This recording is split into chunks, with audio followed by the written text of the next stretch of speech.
राजस्थान के एक गांव में बिरजू नाम का गरीब आदमी रहता था। बिरजू के पास एक ऊँटनी थी जिससे वो गांव में आने वाले टूरिस्ट को रेगिस्तान घुमाता था। बिरजू की ऊँटनी दूध भी देती थी। बिरजू का परिवार दूध से रोटियां खाकर अपना पेट भरता था। बिरजू की 2 बेटियां थीं, जिनमें से एक की शादी हो चुकी थी और दूसरी बेटी संगीता भी शादी के लायक हो चुकी थी। बिरजू ने अपनी पहली बेटी की शादी में गांव के एक बड़े किसान सूर्या से 1 लाख रुपए का कर्ज उधार लिया था। सूर्या अक्सर बिरजू और उसकी बेटी को पैसे वापस देने के लिए धमकाता था। पापा, आज सूर्या ने फिर मुझे सड़क के बीचों बीच रोक लिया और मुझसे पैसे या शादी करने के लिए कहने लगा। मैं अभी जाकर सूर्या से बात करता हूँ।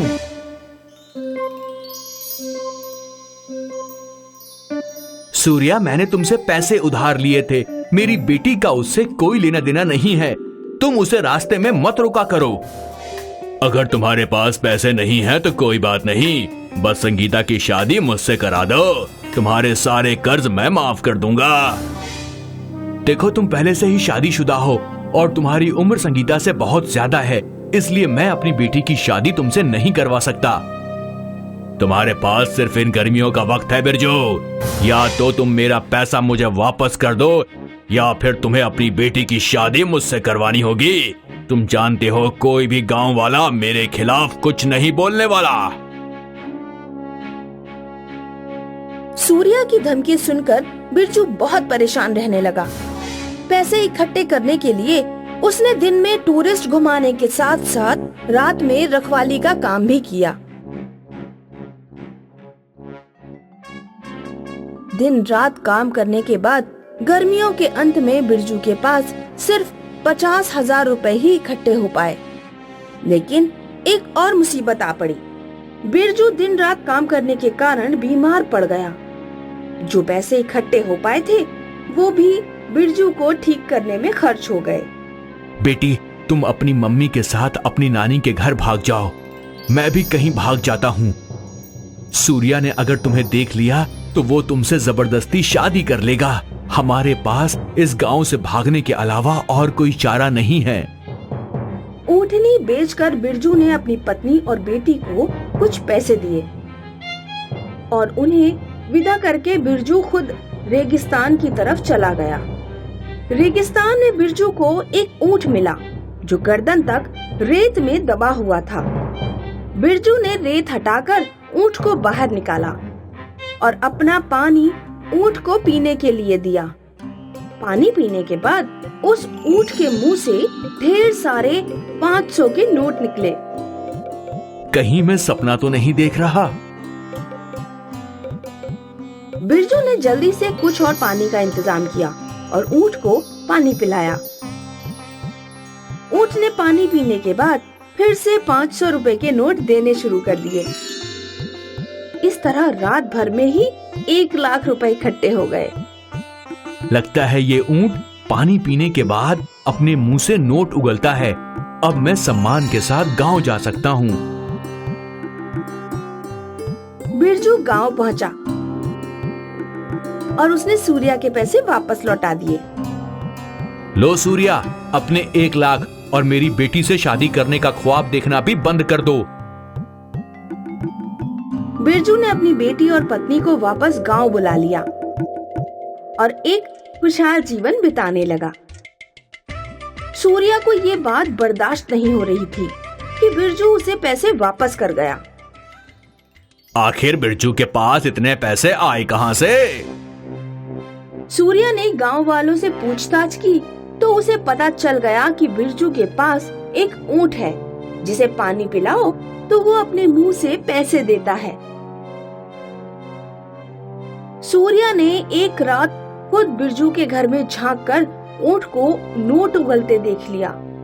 अगर ये ऊँट बिरजू को इसी तरह 500 के नोट देता रहा तो जल्द ही बिरजू मुझसे भी अमीर बन जाएगा। फिर गांव के लोग उसी को सम्मान दिया करेंगे। मुझे तो कोई पूछेगा भी नहीं। मुझे किसी तरह ऊँट को हासिल करना होगा। सूर्या अगले दिन बिरजू के घर पहुंचा और बोला, बिरजू भाई, मेरी पत्नी बहुत बीमार है और मुझे 2 लाख रुपए की सख्त जरूरत है। जरूरत पड़ने पर तुम्हारी बेटी की शादी में मैंने तुम्हारी मदद की थी। इसी उम्मीद से मैं तुम्हारे पास आया हूँ कि तुम मेरी मदद करो। बस एक दिन के लिए मुझे ये ऊंट दे दो, कल मैं तुम्हें तुम्हारा ऊंट वापस लौटा दूंगा। बिरजू एक दयालु आदमी था। उसने सूर्या पर विश्वास कर लिया और एक दिन के लिए अपना ऊंट सूर्या को दे दिया। सूर्या जल्दी से ऊंट को अपने घर लेकर पहुंचा और उसने सभी नौकरों को आदेश दिया कि पैसे देने वाले ऊंट जैसा ही दूसरा ऊंट गांव में ढूंढ निकाला जाए। नौकरों ने पैसे देने वाले ऊंट की कद काठी का एक ऊंट ढूंढ लिया। अगले दिन सूर्या ने वो ऊंट बिरजू को सौंप दिया। बहुत बहुत शुक्रिया बिरजू भाई, मैं तुम्हारा एहसान कभी नहीं भूलूंगा।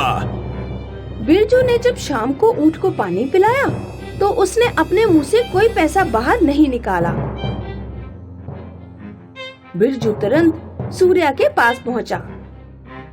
सूर्या, तुमने मुझे जो ऊंट दिया है उसके मुंह से पैसे बाहर नहीं निकल रहे। कहीं तुमने मुझे नकली ऊंट तो नहीं दे दिया? मैंने तुम्हें वही ऊंट दिया है जो तुमने मुझे दिया था।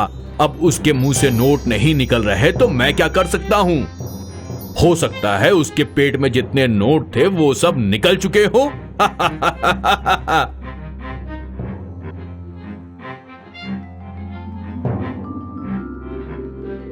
बिरजू निराश होकर घर लौट आया। सूर्या ने असली पैसे देने वाले ऊंट को अपने घर के सबसे अंदर वाले हिस्से में छुपा रखा था। ऊंट को ढेर सारा पानी पिलाओ। आज ही मैं इसके मुंह से इतना पैसा उगलवा लूंगा जो जिंदगी भर के लिए काफी हो। ऊंट के सामने पानी रखा गया, लेकिन ऊंट ने पानी नहीं पिया। मेरे सामने नखरे नहीं चलेंगे। जल्दी से पानी पियो और पैसे उगलो। सूर्या के काफी देर कहने के बाद भी ऊंट ने पानी नहीं पिया। तब सूर्या ने एक लोहे का भाला ऊंट की पीठ में चुभोना शुरू कर दिया। ऊंट की आंखें गुस्से से भर गईं और उसका आकार बढ़ने लगा। ऊंट का आकार इतना बढ़ गया कि सूर्या का पूरा घर टूट गया। पहाड़ जैसा ऊंट देखने पूरा गांव इकट्ठा हो गया। पापा, वो देखो, सूर्या के घर क्या हो रहा है? मुझे लगता है वही हमारा पैसे देने वाला ऊंट है। क्या कहता है सूर्या? क्या मैं तुझे लात मारकर मरुस्थल में फेंक दूं? नहीं नहीं नहीं, मुझे माफ कर दो। मुझे तुम्हारी पेट में भाला नहीं चुभोना चाहिए था। मुझे माफ कर दो।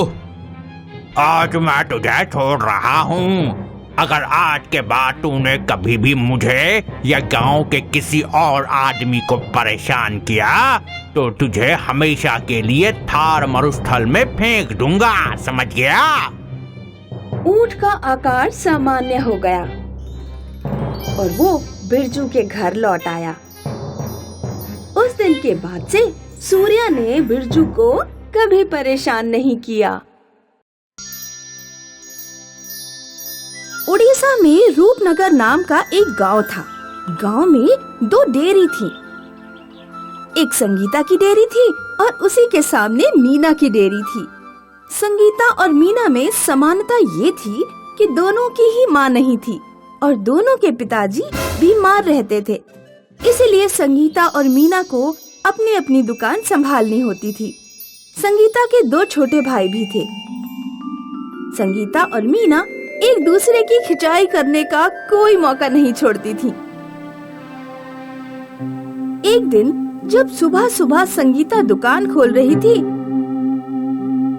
तो मीना उससे बोली, संगीता, मैंने सुना है तू देसी घी में डालडा मिला देती है। तू कहे तो गांव वालों को तेरी सच्चाई बता दूं। नहीं, मैं देसी घी में डालडा नहीं मिलाती, लेकिन मैंने सुना है कि तू देसी घी में अपनी नाक मिलाती है। जो हमेशा नाले की तरह बहती रहती है।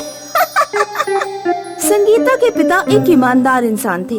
वो हमेशा संगीता को घी की शुद्धि का विशेष ध्यान रखने के लिए कहते थे। बेटी, खाने पीने की चीजों के धंधे में सफलता हासिल करने के लिए ईमानदारी और शुद्धता सबसे पहली चीज है। ईमानदारी और शुद्धता की दूर दूर तक चर्चा होती है। भोपूराम समोसे वाले का नाम हमारे आस पड़ोस के गांव भी जानते हैं, क्योंकि उसके समोसे में सारा माल असली होता है। उधर मीना के पिता एक चालाक और मुनाफाखोर इंसान थे।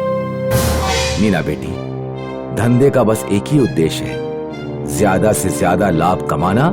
देसी घी तैयार करते समय घी को ज्यादा पकाना नहीं चाहिए, क्योंकि घी जितना पकता है उतना ही कम हो जाता है।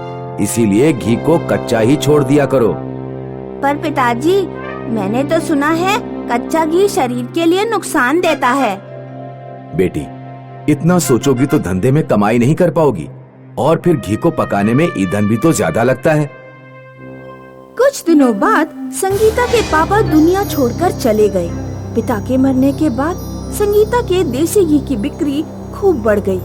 इसका एक कारण तो संगीता के देसी घी की शुद्धता थी, और दूसरा कारण था कि गांव के लोगों की सहानुभूति संगीता के साथ थी, क्योंकि बिन माँ बाप की संगीता अपने दोनों छोटे भाइयों को अकेले पाल रही थी। पिताजी, जब से संगीता के बाप मरे हैं, तब से हमारे देसी घी को तो कोई पूछ भी नहीं रहा। चिंता मत करो बेटी, ये दवा ले जाओ। ये मैंने शहर से मंगाई है। इसे बस किसी तरह संगीता के देसी घी में डाल देना। मीना संगीता की दुकान में घुसने का मौका ढूंढने लगी। एक दिन संगीता के घर कोई मेहमान आ गया। संगीता दुकान ऐसे ही खुली छोड़कर घर चली गई। मीना तुरंत मौका देखकर संगीता की दुकान में घुस गई और उसने अपने पिता द्वारा दी गई दवा की कुछ बूंदें देसी घी में डाल दी। 10 मिनट बाद जब तक संगीता वापस लौटी, मीना अपना काम करके जा चुकी थी। अगले दिन रक्षाबंधन का त्योहार था।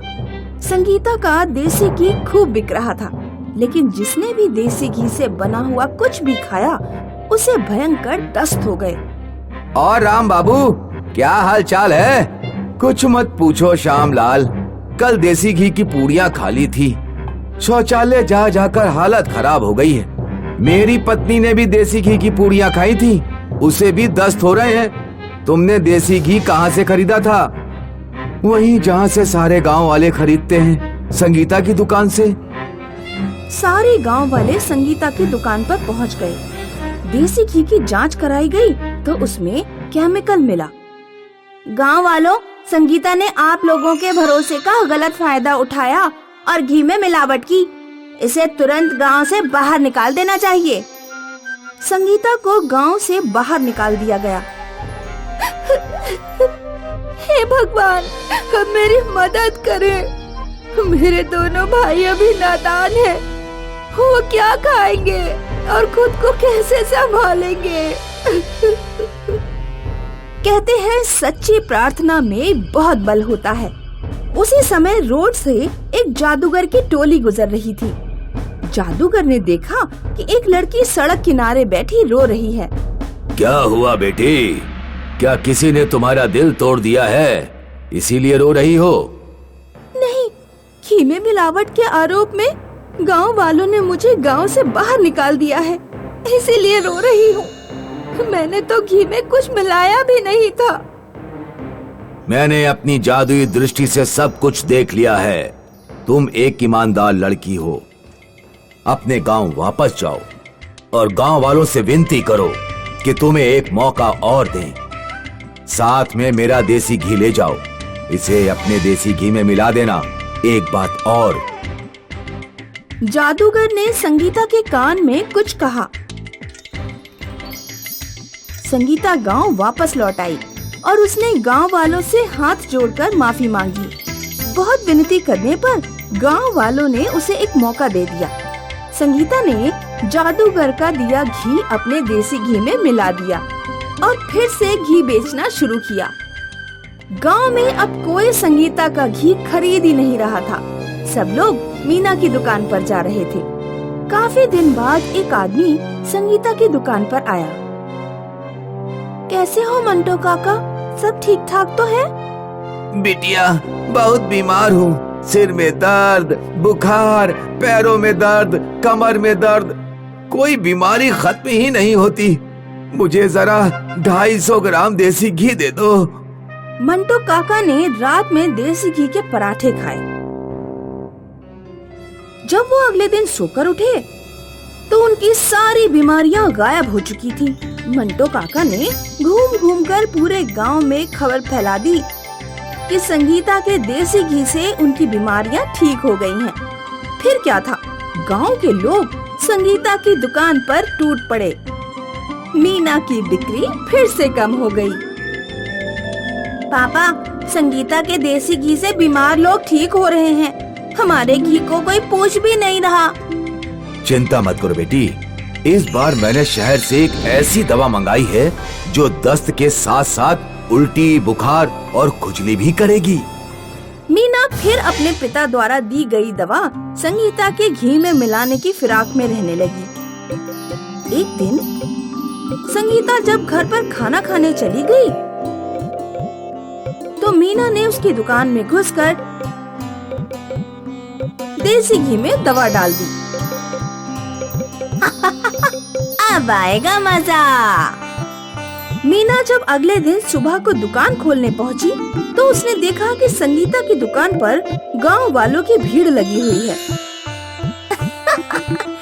लगता है इस बार गांव वाले संगीता की धुनाई करने के लिए इकट्ठे हुए हैं। लेकिन जब मीना संगीता की दुकान पर पहुंची तो उसके पैरों तले की जमीन खिसक गई। उसने देखा कि दुकान पर सीढ़ी चल रही है। गांव के लोग टीवी में देख रहे हैं कि मीना संगीता के घी में कुछ डाल रही है। आओ मीना आओ, इस बार तुम्हारी चोरी पकड़ी गई क्योंकि मैंने अपनी दुकान पर सीसीटीवी कैमरा लगा रखा था। गांव की औरतों ने मीना की खूब धुनाई की और उसे और उसके पिता को गांव से बाहर निकाल दिया।